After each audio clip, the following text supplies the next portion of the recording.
The broadcast is now starting. All attendees are in listen-only mode. Good morning, and thanks for joining us today to look at SentinelOne's new Active EDR solutions. My name is Shona Bradshaw. I'm the Marketing Manager at Bytes Security Partnerships, and I'm delighted to be joined today by Mandeep Sandhu, one of the technical engineers at our partner SentinelOne. Just a little bit of housekeeping for today's session and an agenda.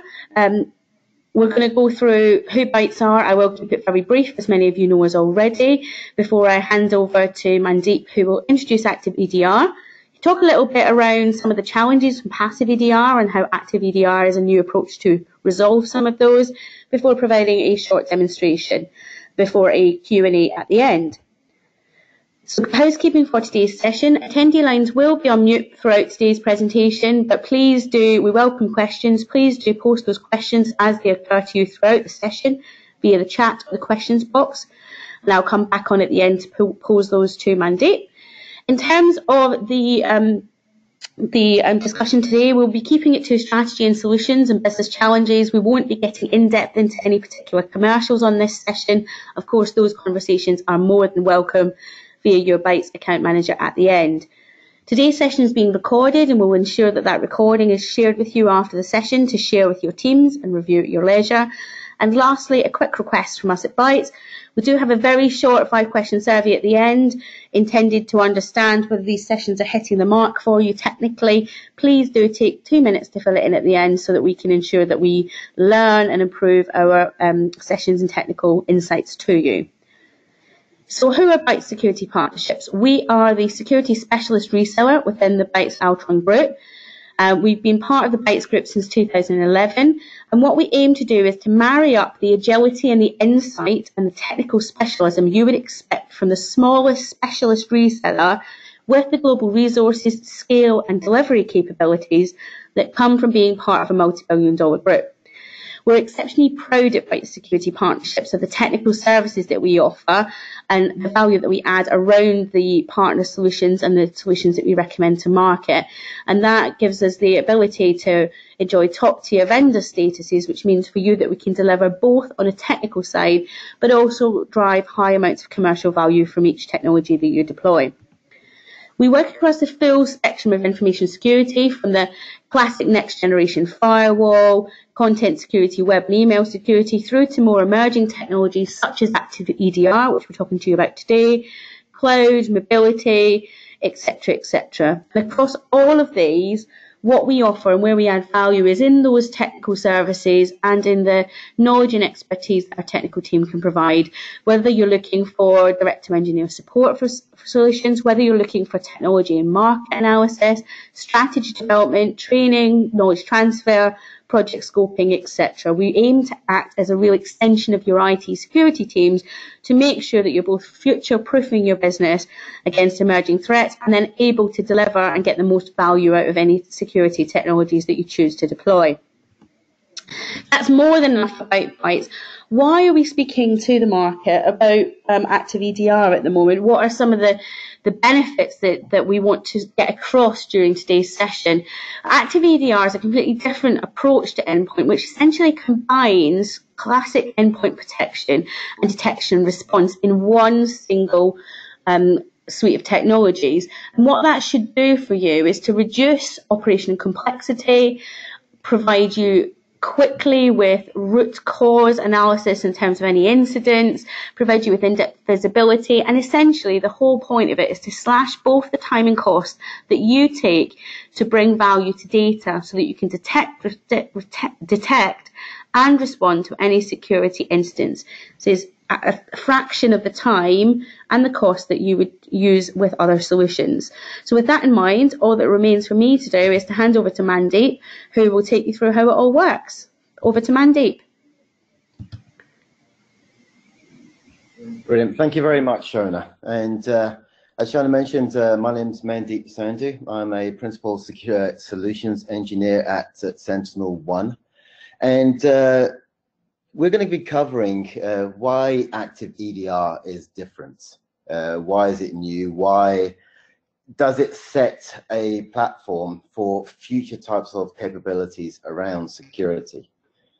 So if we were to look at the actual pure endpoint market today, we can see that there are players that are pure pre-execution or advanced level protection and prevention at the endpoint. So you're familiar with security technologies that may apply things like reputation lookups or machine learning capabilities to understand when a file executes or does not execute pre-execution, how to actually detect and block that execution if it's going to be malicious. On the flip side, we're looking at pure detection and response. Security technologies that play in this space as well. Identifying what happens post-infection, understanding the behavior of an adversary, and being able to notify that, collecting all that data together, and doing a level of threat hunting, or just getting a complete understanding of what did the attacker potentially have done on the endpoint or within the whole infrastructure. These, at the moment, typically play within two separate areas. Even when there's vendors that are offering both within the same solution, they tend to be quite segregated, separated within the same solution. There's no interaction between both technologies. And we here at SentinelOne have introduced the complete picture from beginning to end, where pure pre-execution and behavior analytics complement pure detection and vice versa. And then we've done this in an automated fashion. So with this, we're covering the complete spectrum. And if we were to sort of address and look at some of these concerns, this is where we looked into as to why we needed to cover and build a next generation type EDR technology that's going to be sitting on the endpoint. Because if we have traditionally looked at old or generic EDR, there's a lot of data, there's a lot of capabilities that can be done. And Gartner mentions that that basically security and risk management leaders, they're looking for this detailed visibility across all their endpoints and being able to sort of build some level of remediation tailored to those EDR capabilities. But those EDR capabilities have been overestimated, and that could result in a lot of work, a lot of skill sets, a lot of overload of work, and we can see this in their criticisms. So to actually look out for existing and look after existing EDR and add that to be a benefit to your organization, we kind of start off by needing skilled humans, humans that understand the whole attack vector, the whole tactics, techniques, procedures that the adversary tends to run when they do get on an endpoint. So effectively, these guys have to understand those techniques, but also use that knowledge, that skill set with the EDR tool set to say, identify what potentially could be a threat, what potentially is just benign, with a lot of volumes of data that's coming in to the central backend. So this has a chain effect. There's high market demand for these skilled humans, which results in candidates shortage, and that requires a high level of training. Hire these specialized individuals with a high level of training to manage these complex EDR operations. Now, we're only human, and end of the day, what this results in, especially the high volumes of data that EDR does produce, endpoint detection and response produces, the likelihood is going to be missed detections. There will be events that the adversary may have ran on the endpoint that when there's going to be some sort of level of analysis, the detection is going to be completely missed. It could be that they've actually, an adversary could have, they're living off the land, running existing pure legitimate tools on the endpoint. They could be impersonating systems, or sorry, impersonating users on the endpoint. On the second side is the detection lag. How quick can we get to that detection? Because we need to detect at an early stage. Yeah, by the time an adversary is in the endpoint, they pretty much have moved on, and we need to understand the whole story picture beforehand. If we don't, that then poses high risk. And obviously, when we do get these skilled workers, eventually at some point, they've gained a new skill. They move over. They go to another organization, perhaps. So there's high staff turnover. So these are the challenges that we've been seeing, or even Gartners have been seeing. Other problems needed to detect and to also respond to unpatched vulnerabilities. That should also be a part of the detection capability within EDR. How do you use identified vulnerable applications within EDR? And then there's a bandwidth consumption. When there's the EDR technology that's constantly sending data to the back end, whether it's benign or filtered, and at the back end, they're putting the pieces together, and then the analysis is done at the back end. That is a high volume of bandwidth. That's a high volume of bandwidth, and that could make an implication to other resources that other applications may need to use on their endpoints. So let's take a look at generic EDR. So at the high level, I mentioned that there's the endpoint protection market, and attacks will come in from any particular vector, whether it's going to be USB, drive-by, download, using different techniques, whether it's going to be a weaponized PDF document or a Excel document, Word document, very different types of techniques.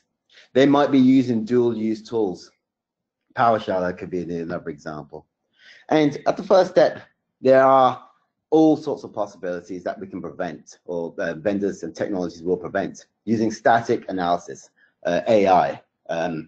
That's the next generation beyond the signatures, and also other aspects using hash reputation.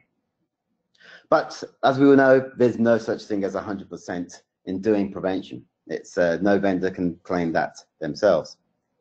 So understanding those events, what's going on at the endpoint, whether it looks like benign type of activities but actually is a threat, is the key to actually identify something that could be bad and suspicious on the endpoint, and then know what did the adversary do if they did get onto a particular endpoint. Did they did a process that they are actually running, whether they migrated into another process?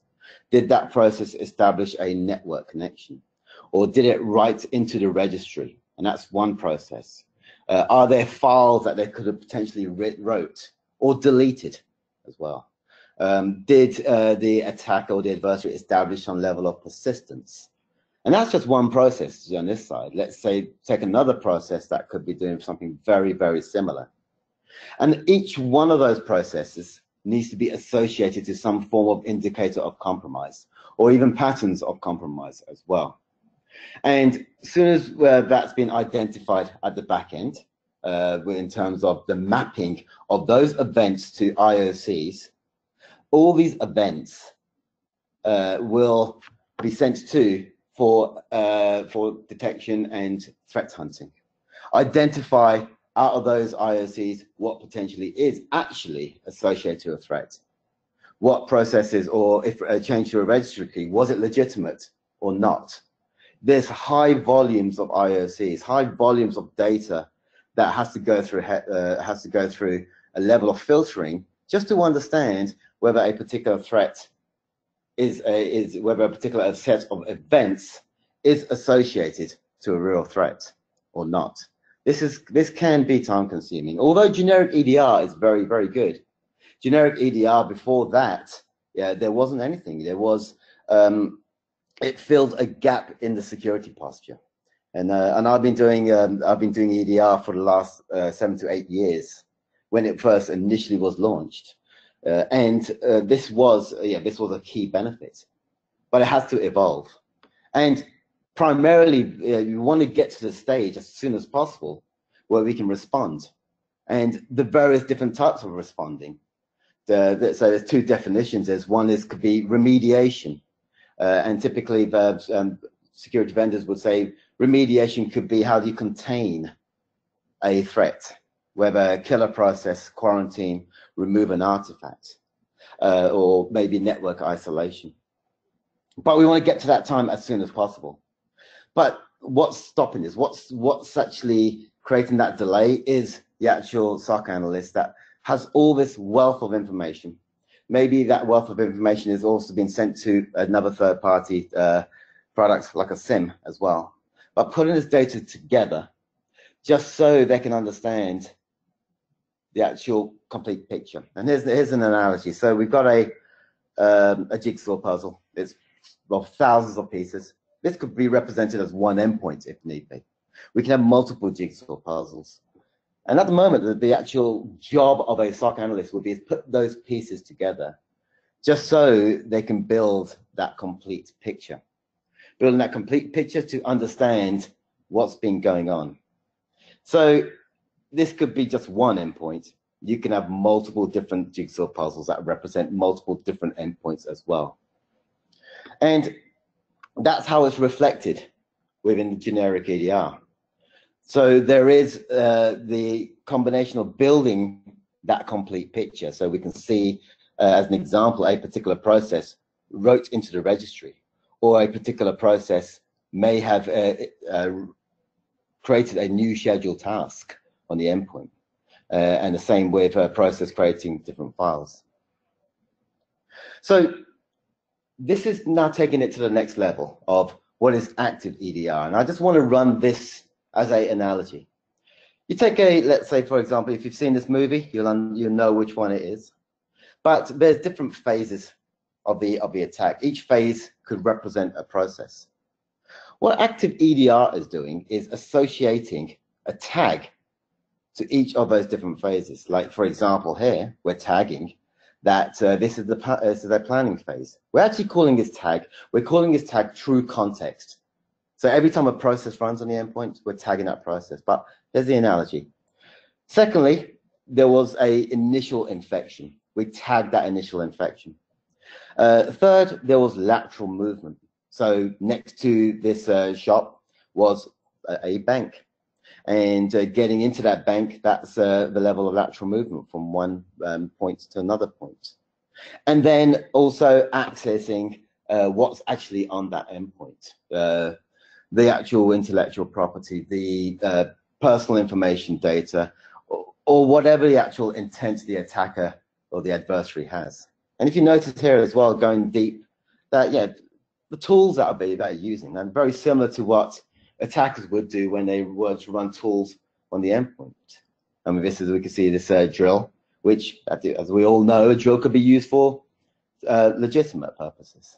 In this case, it's used for malicious intent.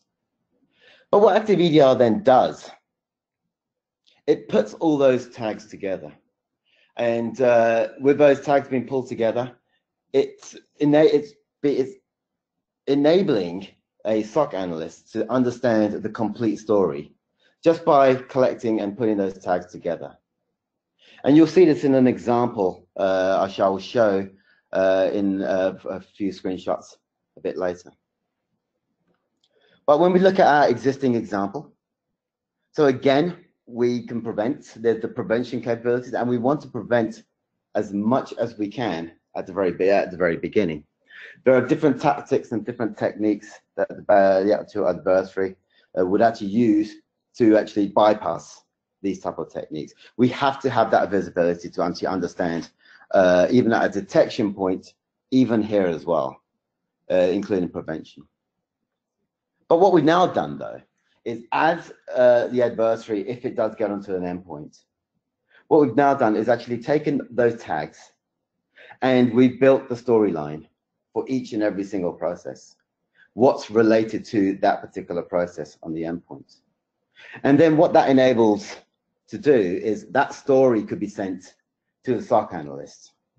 So instead of going through and hunting and just get that identification of the complete picture of a particular attack, or whether it's even something benign. This could be the attack, this section here, but this could be something completely benign, completely legitimate. We don't really want to know about this, that's all. Or even the SOC analyst does not want to know about this. But maybe that is going to be the key attack itself. But we want to get to this stage very fast. And at the same time, we want to use the actual tagging mechanisms, the components, to help respond. And that's something I will show you as well in a bit later. When I mean by remediate, it also means restoration as well, restoring, not just do network isolation. We want to bring that system back into its original state before an attack occurred. But what this does enable the SOC analyst to do is identify the complete picture of the attack. And that's by using our tagging process, which we call true context. Every time, and this tagging process happens on the endpoint itself. So as it happens on the endpoint, that data gathering is happening on the endpoint, that collective relationship, putting the relationship together is happening on the endpoint. It's why we say it's like having a SOC analyst on every single endpoint due to this tagging structure. So let's take an example. Let's take one of the components, which was lateral movement. And I'm going to show this to you using some screenshots. From a detection point of view, we can see at the very top here, there was lateral movement. And lateral movement was on machine 2. And I've actually killed and quarantined this from a detection point. And when we look into the detail from lateral movement, because lateral movement is going to be post-infection, but you still need to identify that. There could be, the adversary could be moving to a machine that is very critical for your information, for your organization. So we need to understand that.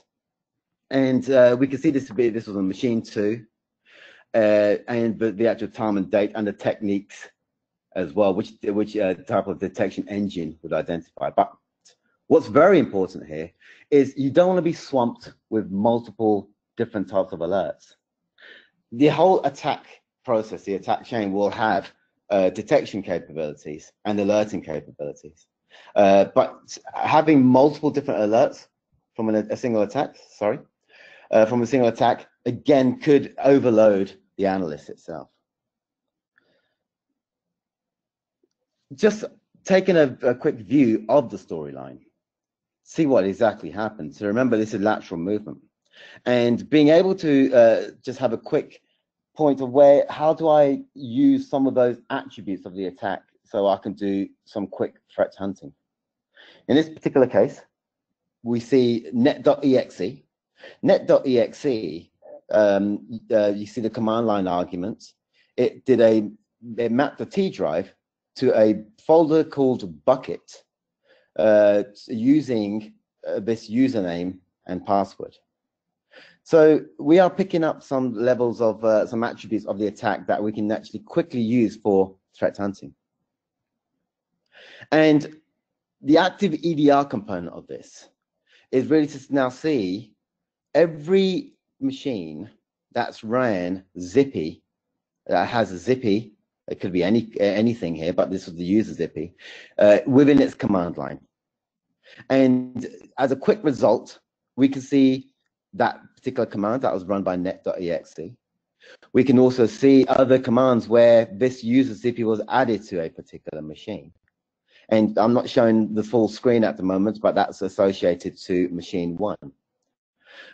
We can see that Zippy was added to the local administrators group as well. And also Zippy was added to the remote desktop users group as well. So, and also special permissions of Zippy was added to the buckets folder. And then we saw this event as well. So this was a previous attack. This is a newer attack that we saw.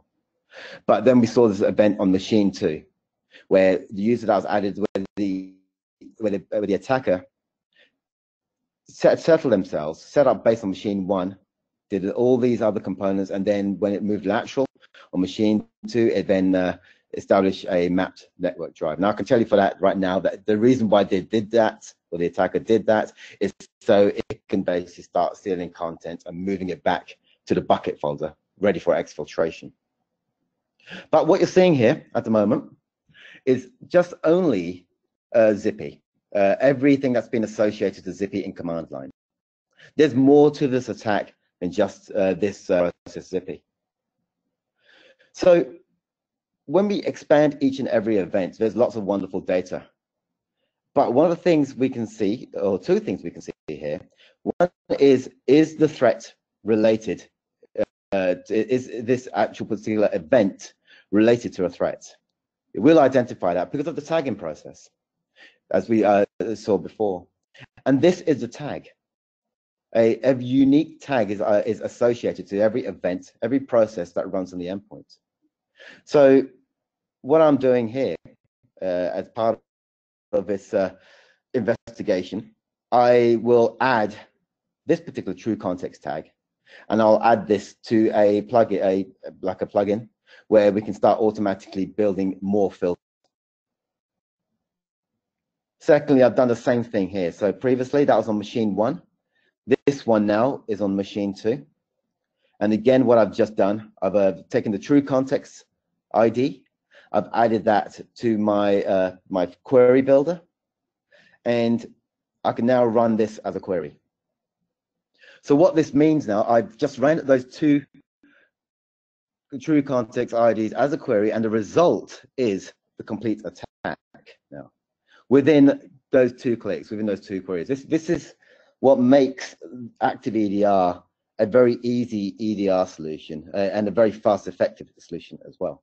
You don't have to, as being a SOC analyst, you don't have to go around and look for all these different types of events, IP network changes or scheduled tasks. In fact, I'll go into that in a bit detail. So we can see the processes, 42 different processes associated to this attack, which were the processes that ran. So we can see find string, qgrep utility, PowerShell, net.command, as well as Windows again, there's Windows PowerShell again as well in multiple different stages. And there's more wealth of data in the actual events as you expand this on the system. You can see it here, we can actually see the PowerShell command.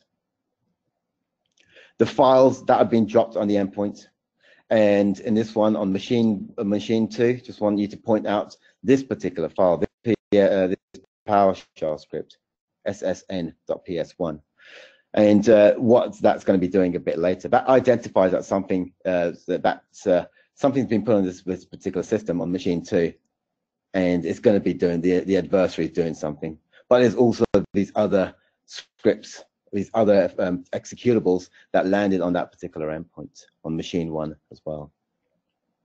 The network connections. This again goes into detail around how or what was used for lateral movement. So effectively, my 240.135 was my actual machine going back into my C2 server, my command and control. But you can see where the IP address of machine 1 is 240.50, and that's connecting via port 445 using SMB to actually do some lateral movement. And vice versa, you can see port 240.10 coming back into 240.15, and then we can see connections going back into 240.135, and that whole process was lateral movement, still content, still data, and then bring it back. But it's just accessing that data immediately. Registry changes associated, and remember, I'm getting all this now, all this data just by this one filter of events. And I'll point you to this one here where I changed the language pack. I say it's because I was running as a C2 server. But I changed the language pack and I added a Chinese language pack. Not purely because of the attack came from China, but it could be some sort of give the impression that the attack came from China. It could be somewhere else, come from somewhere else. And I want you to pay some attention to this, where as the attacker, they establish persistence on the endpoint. One of the techniques to do that is schedule tasks. So you can see Office Updater A and Office Updater B add as a scheduled task, and that's for when if a system was to actually reload or if a user was to relog in as well. Now, we saw that in the table view. An easy and a very quick view to see all this will be as a process tree. Shana mentioned that we do then take all this detail back into root cause, as again we can see at the very front of the actual process tree where the root cause occurred. But I'm taking this process tree, and I've actually got this this process tree has been put together from its true context tag. It's not like I'm actually looking at one particular event as a filter, and then I need to then start putting multiple filters to see what did net command do, what did happen in the registry console tool. It's all been put together for you, available and ready to see the complete picture. With that, we can see that I particularly looked at icackles.exe, and this is again where the bucket folder was granted access by Zippy. Lots of other data as well, process ID, the actual SHA-1 hash as well, the user that's on the system. In this case, you can see that there's been elevation of privileges because the original user was a user called Rod on that endpoint. Now, just within the same process tree, I've got visibility based upon, again, this true context filter. I have again, and by the way, I talk about true context. You can still filter on anything you want to. You can still filter on if net user was to add a user onto the endpoint, or you can still filter on other aspects. It's whatever we see in terms of events, you can filter against that. So I'm just showing a very quick way to actually see the complete picture of the attack. And when we look at endpoints, we can see now machine 1 and machine 2. I can quickly pivot to both machines. You remember from the very beginning, we saw the attack from lateral movement, but I can quickly pivot, and we can see that those events that we similarly saw in the tables view, we can see it in the process tree view, and that particular fine string qgrep utility, which was actually spawned from ssn.ps1, was actually looking out for what was in this file, social_security.txt. And just to give you a bit of a background, you can actually pull that SSN file and retrieve that back for deeper analysis. What that file was doing was as a regex query to look for social security number patterns within files that's sitting on the desktop. Yeah, so this particular attack was actually after PII data. So based against this, what we want to quickly do is some form of response. Contain the machine of the endpoint, especially if it's lateral movement and if that connects to where there are critical data or personal information or anything that you have that high level of security applied to. So we want to contain that. We want to kill those processes. And from a prevention point of view, this should be automatically done, as well as quarantine. Remediate should be 2 levels. Remediate is not just about taking a system off a network. It's not just about blacklisting a file. Remediate should include restoring systems, and similar with rollback. So if it was a change, and we'll go back to the original attack, machine 1, which was actually I was using Cactus Torch, so HTA. We see the actual detection capabilities of this. This is typically blocked anyway from using advanced endpoint protection, but allowing this gives the options to remediate. And any of those changes that we saw earlier on, where registry was changed, where we added a Chinese language pack, where the actual scheduled tasks was created, you should be able to have the ability to say, we want to remediate that, bring the system back to its original state. And because we can tag those items, those events and those processes on the endpoint, that's what enables SentinelOne to actually remediate and restore systems, restore configurations. If this was traditional EDR would tend to be putting the relationships together by recording activities and following process IDs. And as we know, process IDs change. They continuously change. So therefore, you don't keep track of that process ID. But the actual tagging is where we can keep track of what actually happened on those endpoints. And just to show you an example, I'll play this quick video where you can see that there is Office Update A and Office Update B, in the task scheduler. This is after the actual attacker had actually infected the system. What they did with this, they established persistence, and we saw, and we can see, just like you saw with before with lateral movements, and we see the attack storyline. We can go into and look at the details, what exactly happened within scheduled tasks. So this one here was using a PowerShell script. It was to establish persistence going back into 240.135 over port 4444, and that is when the system restarts. Another one, when we look at the second scheduled tasks,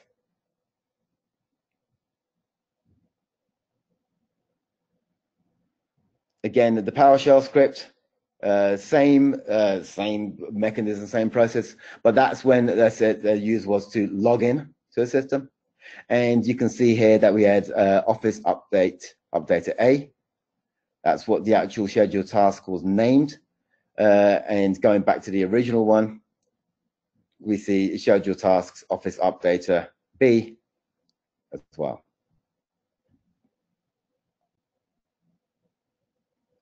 So here we have Office updater B, and you saw those scheduled tasks on the actual system.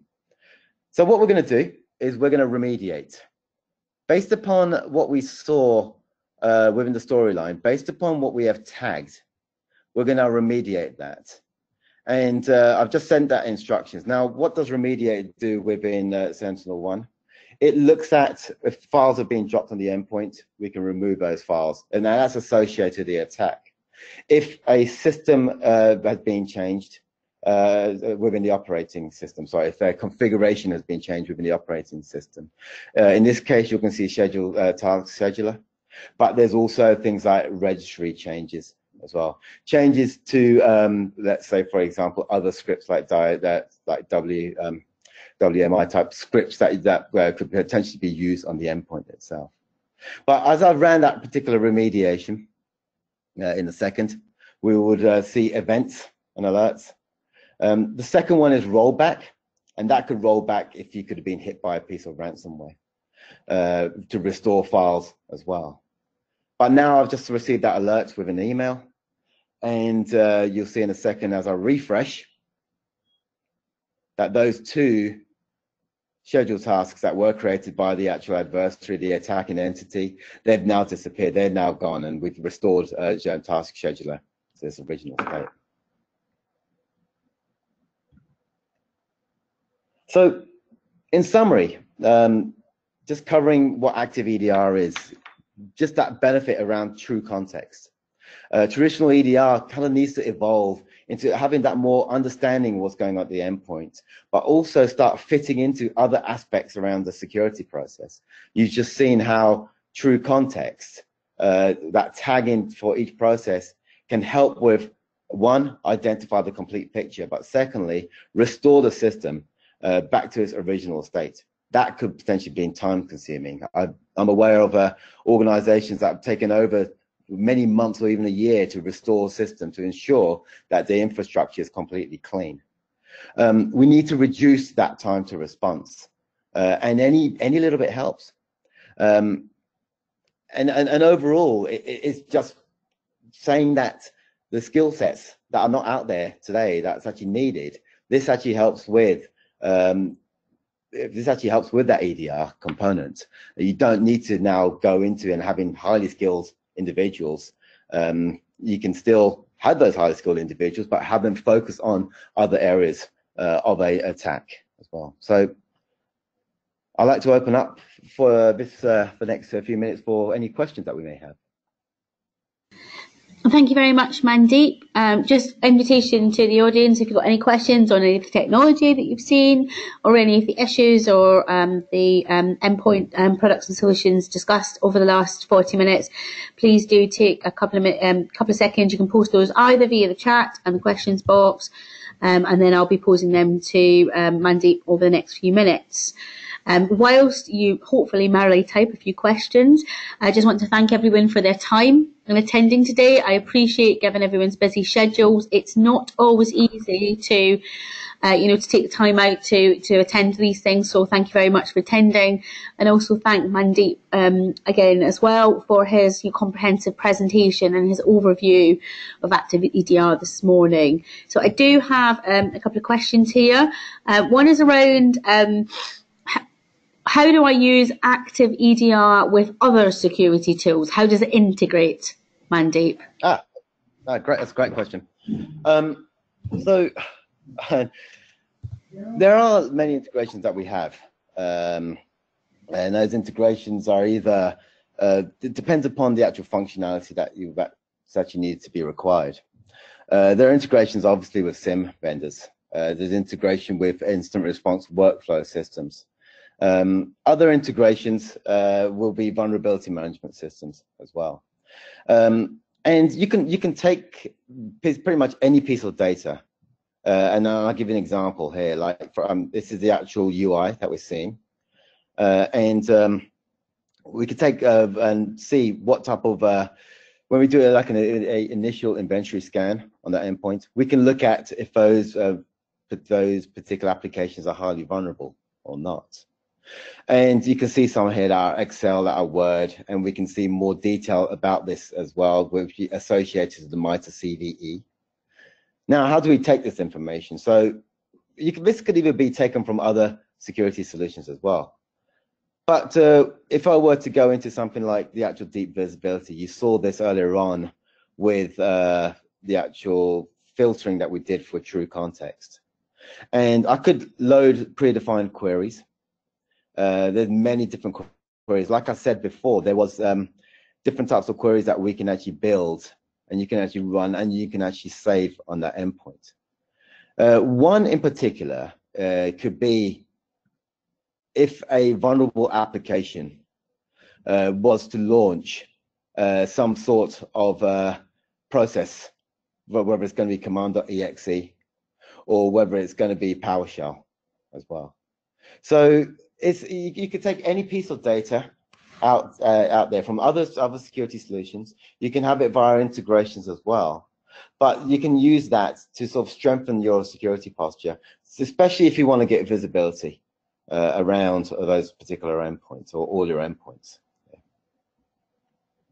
Thank you. So a second question from the audience.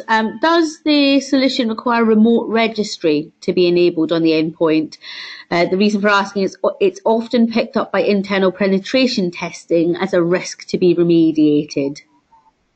Right, okay, but it doesn't require remote registry to be enabled on the endpoint as well. So yeah, that's not required. We'll actually track that process on the endpoint, but it doesn't require remote registry to be enabled. It's part of the actual events that we do collect using our sensor engines on each and every single endpoint. Okay, and just for the asker there, I'm sure that if you've got any further questions on that specific point, then we'd be more than happy to pick them up after the webinar via your Bytes account manager and the SentinelOne team. Last questions come in. So I can see how Active EDR can resolve EDR difficulties we have been seeing, but what if I want to gather more information off the endpoint? Actually, I was good question on that one again as well, because there are data points that every EDR vendor collects, and there will be data points that will require more access. So what we have is a process where if I were to go into networks and I were to look into the users itself, the actual machine itself, I'm able to, in fact, I think I've got one open here. I'm able to open up a remote shell to that system. And that system could be using PowerShell. We actually based it upon PowerShell, our remote shell. In fact, I've actually ran a query. Just looked at which users has logged on and logged off. But I created a secure remote shell to that endpoint. That remote shell needs to be supported with a encrypted password upon establishment, as well as two-factor authentication. As soon as you actually establish that connection, you're popped up with this PowerShell terminal on that machine, and then I can now start using different. I can use different queries. I can actually see upload different tools, forensic tools, if I want to. as well. I can pretty much take any action I like on this endpoint, on this particular endpoint. So therefore, you can gather more information that way. This also looks out for any malicious PowerShells that could be running within the shell itself. So we're all covered from all angles in terms of anything that's running malicious inside this shell as well. And we also protect and block against that. I hope that answers your question. Thank you very much. So I haven't got any further questions. So if all that remains for me to do is thank everyone for attending today. And just a reminder, we will, of course, make the recording available for you and your team so you can review at your leisure. And a quick request from me, please do just take a couple of seconds to fill in our feedback form at the end so that I know how we can continue to develop and amend these sessions as we go forward. Thanks very much to everyone and good morning.